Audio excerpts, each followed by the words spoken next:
When it comes to writing, how do you decide what to write about? It's a completely scary and daunting task, I know.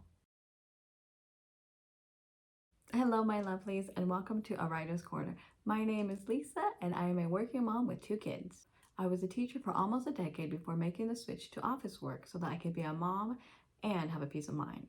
I am also an aspiring writer, more so a frustrated writer, a blogger, and a content creator here on YouTube. It's a lot to juggle, I know, and that's why I created aWritersCorner. It's a space for you and me to learn and write together as we juggle work, kids, and this overall thing called life. When it comes to writing, how do you decide what to write about? It's a completely scary and daunting task, I know. This could be writing a school paper, a speech, a script, a novel, the list goes on. However, it never dawned on me just how scary this could be for someone who doesn't like to write. I personally enjoy writing, so hence I can script videos and I blog.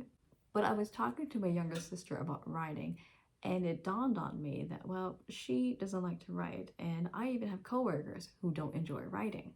And this had me thinking, why does writing come easily for me? What do I do that makes writing easy for me? And how can I teach it to such people as my sister, my coworkers, and someone such as yourself who struggles with writing? Here are my 5 tips to help you decide what to write about.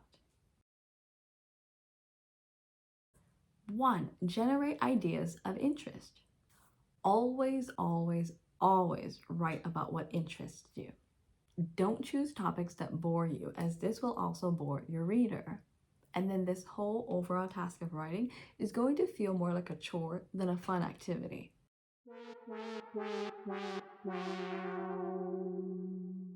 One thing I enjoyed about English class in high school, and yes, I'm a nerd, was the freedom and flexibility to choose whatever topics I liked on the topic of writing.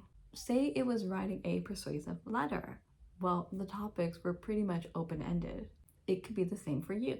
For example, if you're into the Harry Potter series by J.K. Rowling, write a letter to your audience convincing them why they should read the series. If you're into painting, write about the effects of creating art and how this could benefit your reader. If you're into Pokemon cards, convince your readers why they should choose these decks of cards over other decks, such as Magic. And if you're not into these examples, that's okay. Come up with your own list that interests you. 2. Get rid of not so interesting topics. For yourself, that is. As much as we say we like everything when it comes to a specific topic of ours, that's not necessarily true. That's like saying I like all the Harry Potter books. Really, my personal favorite is Azkaban, book 3. And as for Phoenix, well, that was like my least favorite because Harry was just hormonal and angry all the time. That means if I were to use this in my writing and trying to convince somebody why they should read Harry Potter, I can actually eliminate books, 1 through 2, 4, 5, 6, 7, and I could just write about Azkaban. So when it comes to your writing, instead of thinking about writing everything, break it down to the more interesting topics, if not specific ones, according to you. 3. Conduct research. The term research here means many things. For instance, it could be experimenting, exploring, and investigating. However, before you start conducting a science lab or putting together a YouTube tutorial, think free and easy. One way to start conducting your own research is by reading about your topics of interest. You can go to the nearest local library or search up articles online. If reading is not your best friend, as reading and writing go hand in hand, then watch videos or listen to podcasts. The world of technology has made research so much easier for those of us who need information. We can actually obtain information on our smartphones and on TV. You can watch videos on your specific topic of choice through YouTube or go to your local library and check out videos. Same goes with podcasts and so forth. I personally enjoy YouTube and using Google, so those would be my go-tos when I conduct my own research. Before I continue with this list, I want to know down below in the comment box what has helped you generate ideas so that you can finish a piece of writing. Thanks for your comment. Let's move on. 4. Ask for help. If all else fails, ask for help.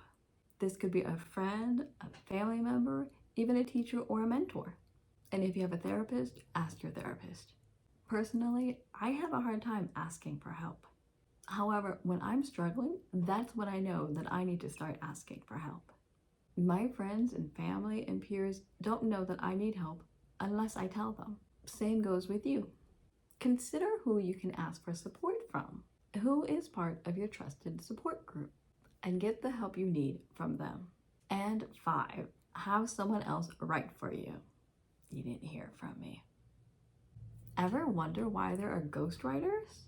Because the folks who need a written project done either don't have the time or they don't have the skills. And you're probably in the same boat. I suggest you ask a friend or family member who enjoys writing. And if you have the money, hire someone to do it for you.